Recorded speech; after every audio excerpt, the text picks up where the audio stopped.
Okay, so one more video talking about the possible freeze coming and how it's not looking good for a possible severe winter, you know, real hard winter. But look how loaded the Turk's Cap hibiscus is, and they're all down the side of the road, and they're loaded like this right now, and that's pretty unusual. And there's so much bee activity, abnormal amounts of bee activity. And then my daughter said that the squirrels are just going crazy, going nuts, collecting nuts.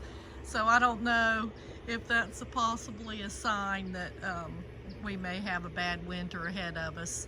And then the next week, possible freezing already, and it's not even mid-November. But anyway, I wanted to talk a minute about the freeze and what you can do, and show you a little more about what I did a few years ago to save my mangoes and some of my avocados.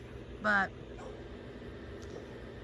oh, I don't know, many years ago I remember my grandmother talking about how they lost the whole citrus industry in Florida, and that it got into the teens. But the hardest part of it, it's not necessarily that you know, that everything freezes. I mean, it is a big deal, but it's also what happened that year. She said that they had a hard freeze, and there was a lot of damage on the trees, and all the growers cut the trees back. But then they started looking good and growing back and had all new growth on them. And all of a sudden, and it had warmed up till like summertime again. And that's what happens here. And so they got hit hard again. And I mean, a really hard freeze. And I think it was in the teens. And that took all of the trees out. It literally split the trunks all the way down. And so they lost their whole citrus industry. I don't know if that was in the early 1900s or when that was, but then they, you know, came back and replanted and brought the citrus industry back. So that had nothing to do with the greening. The greening was after the industry was going strong again. But one thing I wanted to tell you about is how so let's say, all right, let's say the loquat, which is, it's cold hardy for here, and it actually loves a good little freeze. But let's say this was a tree that didn't love the freeze or the cold. So what I did was I took boxes, like the refrigerator size boxes, and I put them around the bottoms of the trunk. And then I taped the box around it, and then I poured wood chips or leaves into it.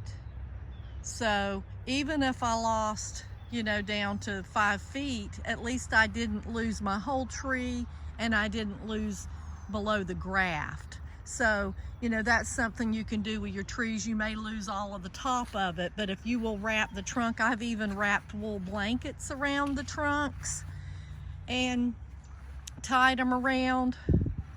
And I mean, that's very helpful for at least saving, you know, part of your tree. You may lose the top of it, definitely in the 20s, but it will save your tree. But I just wanted to talk about that. And let me show you a close-up of these gorgeous, I just love these Mexican sunflowers.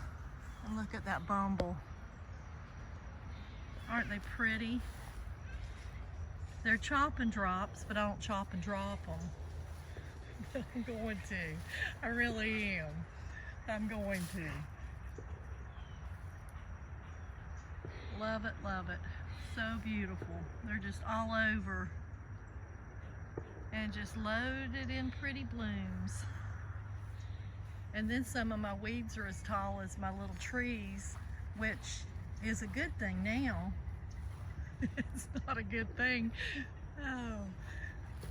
during the summertime. And these hitchhikers, oh my goodness, you can't see your clothes for those things a lot of times, so it's no fun. And that's called Biden's Alba, and the bees absolutely need these flowers so much. So I leave patches.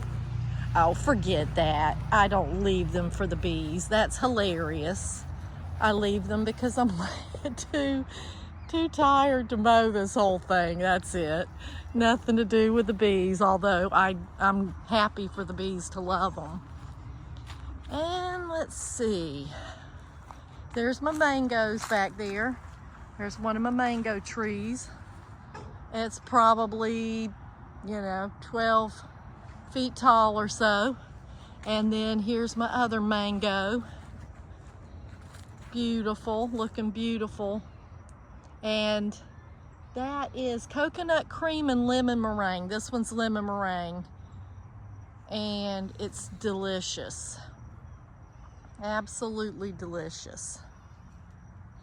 And then I have little olive tree right there. And they say the leaves are very good for tea. I haven't tried those yet. Haven't made tea out of the olive leaves. But making tea out of your mulberry leaves, your loquat leaves, your fig leaves, what else? Maybe guava. Not positive about guava, but those are just so good for you. And dry them out, and you can even use them fresh and make some tea to drink. All right, have a great day. Plant lots of fruit trees. Central Florida, Zone 9B, and we get about 100 chill hours.